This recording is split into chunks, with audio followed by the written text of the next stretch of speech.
Formations like these require long hours of intensive drilling and careful judgment. When the troop goes around the corner, the riders on the outside of the turn have to adjust their speed to keep even with the riders on the inside.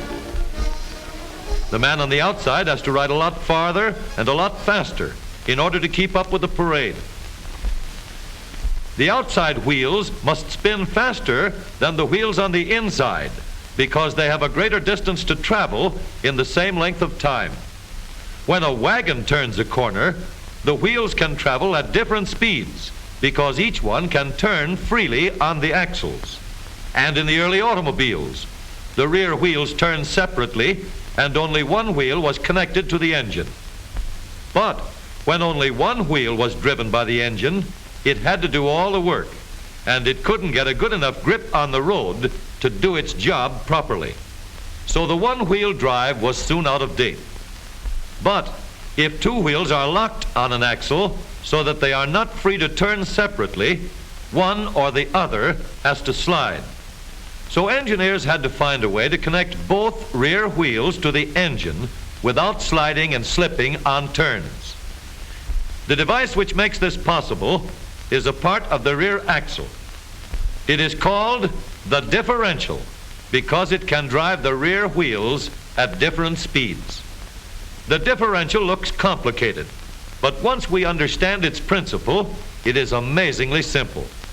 These two wheels are mounted on separate axles and supported by a frame so that they can revolve freely at different speeds. Let's fasten a spoke on the inner end of each axle so that by turning the spokes, we can turn each wheel separately. With a bar or crosspiece, we can turn both wheels in the same direction at the same rate of speed. Let's get something to hold this bar in place so that it will press against the spokes. Notice that this support is not locked to the axle. It turns freely. Now we can spin the wheels by rotating the support. This is fine as long as both wheels are able to turn at the same speed. But let's see what happens when we go around the corner. With this arrangement, we cannot drive one wheel faster than the other. And if we stop one wheel, the other wheel won't budge. Let's put this bar on a pivot so that it can swing in either direction.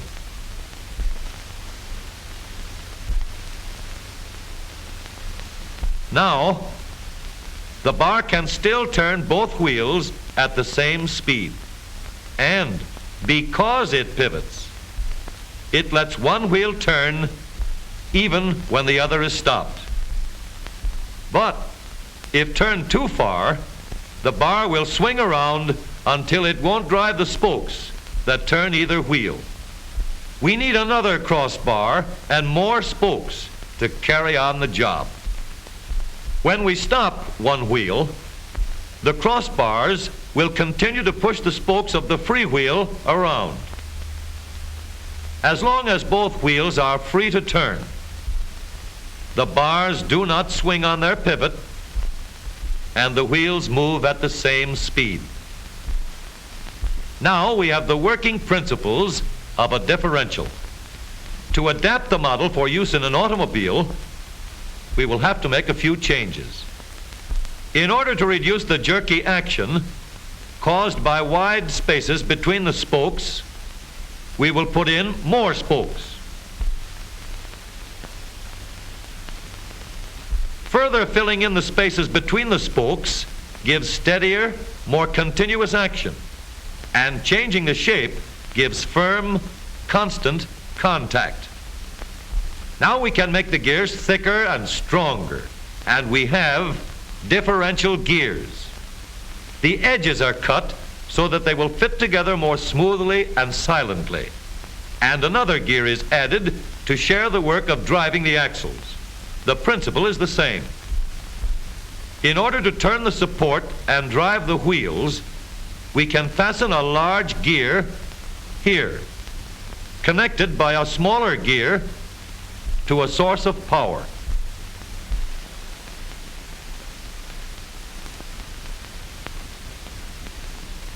Notice that the power is connected to the differential at the center line.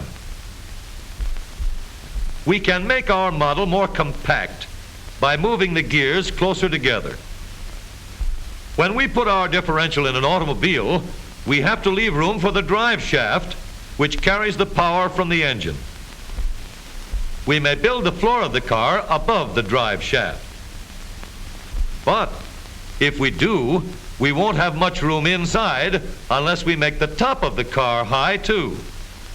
Of course, we could lower the floor and ceiling, but the drive shaft would be higher than the floor. This would have disadvantages. A shaft in the middle of the floor of an automobile would be inconvenient for passengers and would be awkward for carrying luggage. Today, engineers have found a way to make the car roomier and closer to the road without a clumsy shaft above the floor. The drive shaft from the engine to the differential is lowered out of the way, and the drive shaft is connected to the rear axle at the bottom. The new low center drive makes the rear axle quieter, stronger, and more durable because it gives better, smoother contact between the gears. The automobile of today with the low center drive is stronger and more rugged. Every part of the rear axle has been built to withstand strains far greater than it will ever meet on the straightaway or around the corner.